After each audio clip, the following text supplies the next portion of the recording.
दुष्काळी भागाला ज्यांनी हक्काचं पाणी देऊन जलसंजीवनी या महाराष्ट्राला आणली आणि या पश्चिम महाराष्ट्रामध्ये खऱ्या अर्थानं दुष्काळ मुक्तीची लढाई लढत जलसिंचन या मातीमध्ये उभं केलं या राज्याचे उपमुख्यमंत्री आणि या राज्याचे जलसंपदा मंत्री आणि उद्याचे आपले भावी मुख्यमंत्री आदरणीय देवेंद्र फडणवीस साहेब बोलतायत। माझ्या तमाम लाडक्या बहिणींनो आणि तितक्याच लाडक्या भावांनो, आता सत्यजित दादा तुमची सीट निवडून येणं पक्का आहे।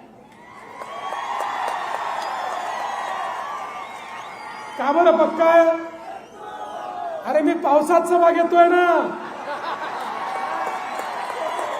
पावसात सभा घेतली की सीटा निवडून येतात।